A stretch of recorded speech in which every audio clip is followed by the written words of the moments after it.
চিতাই আলাবে না তো কবরে ঢুকাবে। ঝগড়া করো না দুষ্টু মেয়ে, করবে না কখনো, ঝগড়া করলে আমি রেগে যাবো। সকাল সকাল বেরিয়ে পড়লাম রানাঘাটের উদ্দেশ্যে। আজ হলো জামাই ষষ্ঠী, আর আজকে ট্রেনের ভীষণ প্রবলেম ছিল, যেটা আমি না জানেই বেরিয়ে পড়েছিলাম। যাই হোক, এখন আমি আমাদের এই দাসনগর স্টেশন থেকে আমি ট্রেন ধরেছি। আমি চাইলে বাসেই যেতে পারতাম, কিন্তু বাসে যাইনি এই কারণে যে আজকে ভীষণ গরম গো। জামাই ষষ্ঠীর দিন কম বেশি তোমরা সবাই জানো ভীষণ গরম ছিল, আর এই গরমেতে আমি পাচ্ছিলাম না, তাই আমি ট্রেনেই বেরিয়ে গেলাম হাওড়া অবধি। হাওড়ার থেকে আবার বাস নিয়ে আমি শিয়ালদা আসলাম, বাট শিয়ালদায় এসে ওই একই ঝামেলা, কি না ট্রেনের প্রবলেম।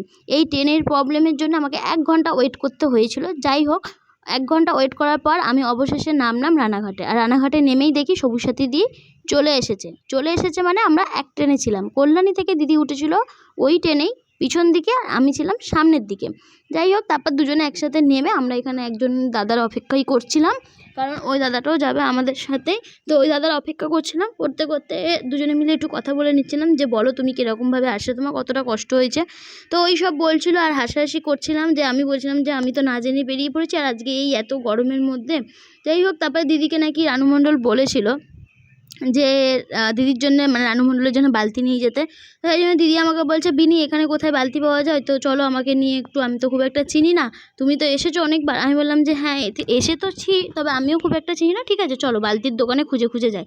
বলে অবশেষে বালতির দোকানে খুঁজে খুঁজে গিয়ে একটা প্লাস্টিকের বালতি কিনেছি, আর 1 কেজির মতন কিছুটা আম নিয়েছি, কারণ ওনার নাকি আবদার ছিল, ওনার একটা বালতি আর কিছুটা আমের আর বালতির আবদার ছিল। তাই সবুজ সাথী দি কাছে খেতে চেয়েছিল। তো সবুজ সাথী দি বলছে বয়স্ক মানুষ আমার কাছে যখন খেতে চাইছে, আজকে যখন জামাই ষষ্ঠী স্পেশাল, তাহলে চলো নিয়েই নিই।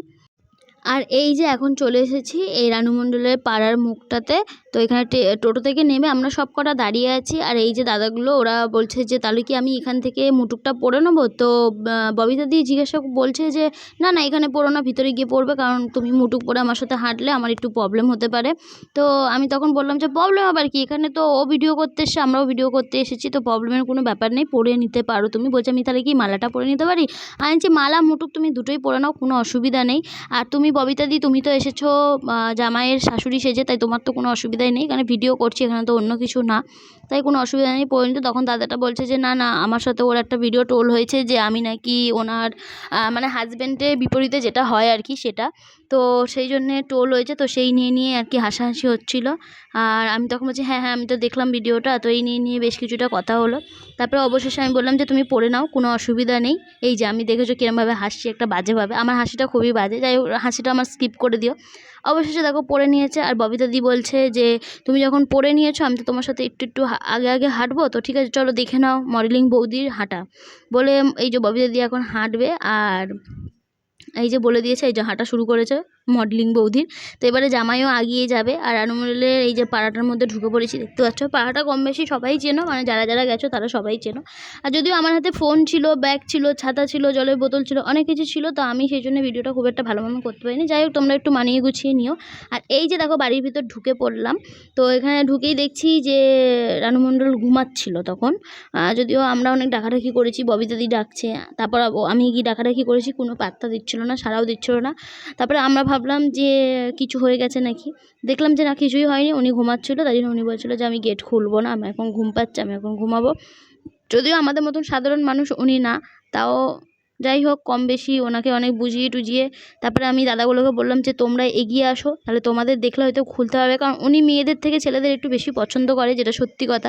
এটা আবার কেউ খারাপ চোখে খারাপ মনে নিও না, এটা নর্মালি মানে সবাই কম বেশি জানো যে উনি মেয়েদের থেকে ছেলেদের বেশি পছন্দ করে। আর এখানে দাদাটা বলছে যে আমি জামাই সেজে চলে এসেছি, তো পুরো ভিডিওটা দেখো তোমরা, আশা করি ভালো লাগবে। আর তো চলো দেখতে থাকো। তোর শরীর ভালো না, ঘুম পাচ্ছিল, একটু খোলো না দিদি দরজাটা। ও দিদি আমার নাইটি পরে গা মুছতেছে, এটা আমিই দিছিলাম দিদিরে, চিনতে পারতেছো তুমি? এই যে যেই নাইটিটা দিয়ে গা মুছতেছে এটা তো আমিই দিছিলাম, তোমার দেখছো মনে আছে? হ্যাঁ ও বাবা দিদি মনে রাখছে, এটাই অনেক। তো দিদি আমাকে মনে রেখেছে, এটাই অনেক, ঠিক আছে। লাড্ডু পাউরুটি এই তো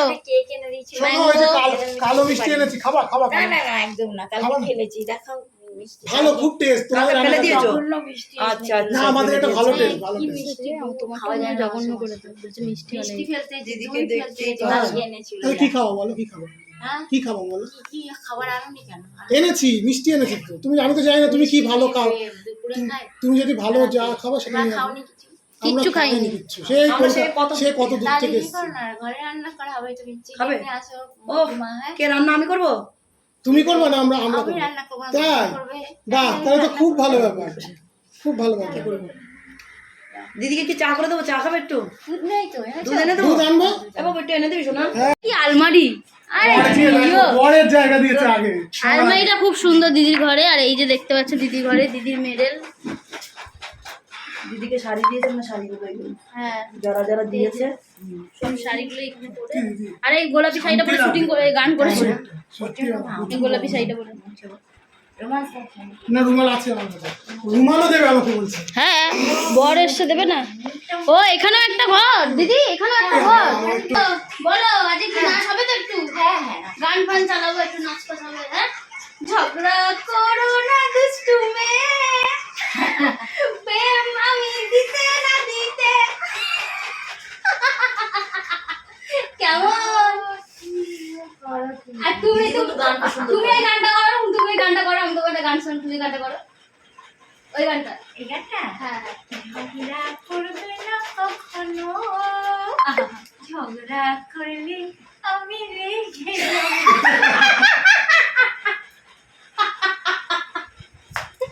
একদম খুব সবার ভালো। একটু কিছু, যখন ধরো একটা বাচ্চা হবে, তোমার সাথে আমার বিয়ে হবে, তার মানে তো তাহলে কি করে মানুষ করবে তখন?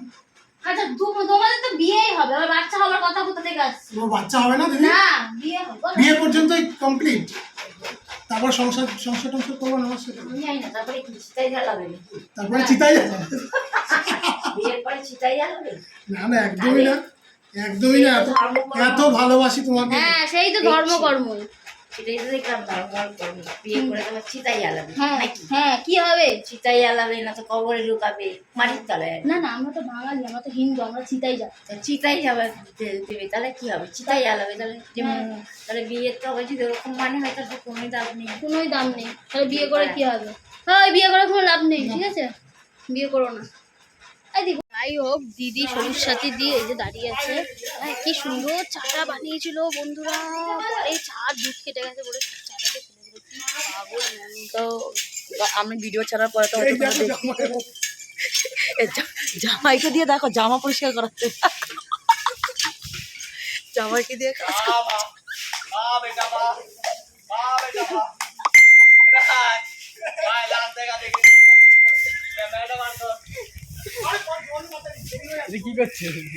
জামাইকে দিয়ে নাইটি ধোয়াচ্ছে, জামাইকে দিয়ে নাইটি ধোয়াচ্ছে। জলটা দে। পুরো দাঁড়িয়ে আছে, এটা ধুতে বলছি। এইটা এইটা এটা কি রানুদির ভাতা, রানুদির ভাতা, রানুদির নাইটি আমি চা করবো সব। এই রে নাইটি ধোয়া। আর কোনো কাজ করি না রে দাদা। যাই হোক অবশেষে সব কিছু শেষ করে আমরা এখন ট্রেনে উঠে পড়েছি। আর সারাদিন আমার ভীষণ জার্নি গেল, এখন আমি ভীষণ ক্লান্ত। আর এই যে দিদি একটা সিট পেয়েছে, আমি বললাম তুমি বসো গিয়া, আমি একটু দাঁড়াই, তারপরে এরা উঠলে আমি না হয় বসবো একটু। যাই হোক বসার তো চান্স পেলামই না। আর তো চলো দেখতে থাকো ব্লগটার সাথে থাকো। আর রানু মন্ডলের বাড়িতে থেকে তো ভিডিও তো করে দেখতেই পাবে দুবার কি কি হয়েছে। তো আমরা যাচ্ছি বাড়িতে ভীষণ খেলাম।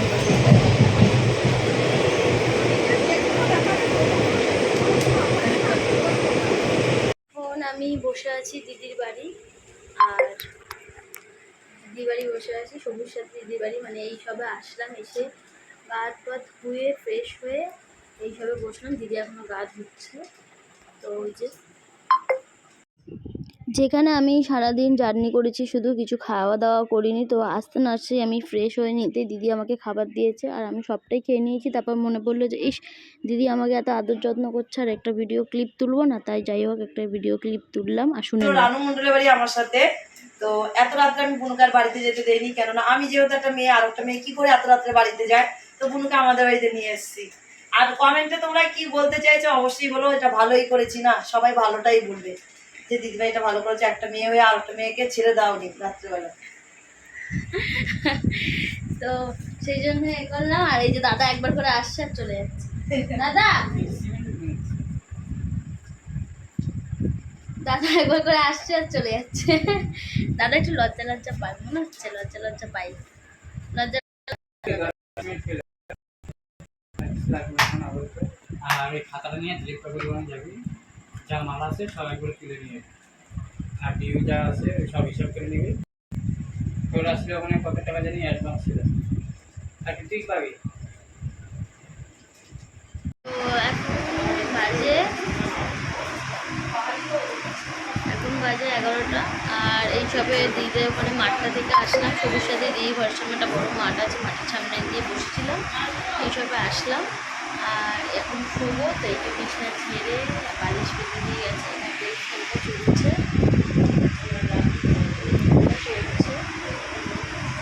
দিদি ঘরটা খুব সুন্দর গোছানো, দেখো তোমরা বন্ধুরা, খুব ভালো গোছানো। হঠাৎ করেই এখন গেল কারেন্ট চলে, আর এই কারেন্ট যে কখন আসবে হে ভগবান, আমি তো কিছুই জানি না। যাই হোক, সারাদিন অনেক ক্লান্ত, অনেক কাজ করেছি, অনেক ঘুরেছি, অনেক কিছু করেছি, বাট এখন ক্লান্ত হয়ে একটু যে ঘুমাতে যাবো না, এখন দেখি কারেন্ট চলে গেছে। তো যাই হোক, দিদির ছেলে, দিদির মেয়ে, আমরা সবাই ফোন ঘাঁটছি। আর দিদি একটু মেয়ের সাথে, ছোট্ট মেয়ে তো 8 বছরে 9 বছরে, মেয়ের সাথে একটু মশকরা করছে। আর আমরা এই যে বসে আছি, আমাকে বলছে বনু তোর চাপ নেই, বনু তুই শুয়ে পড়, আমি তোকে হাওয়া করছি, আমাকে এইসব বলে বেড়াচ্ছে। নাও গুড নাইট। আর বুনু আমরা একসাথে ঘুমাচ্ছি দেখো। আজকে সবাই আর কারা কারা ঘুমাতে চাইছো বৌদির বাড়িতে চলে আসো সবাই, মেয়েরা, বিশেষ করে মেয়েরা, ছেলেরা না। আবার রোজটা আবার বলবে বৌদি সবাইকে ডাকছে, সবাইকে না, শুধু মেয়েদের। তো চলো আজকের মতো গুড নাইট সবাইকে, সবাই ঘুমাও, টাটা।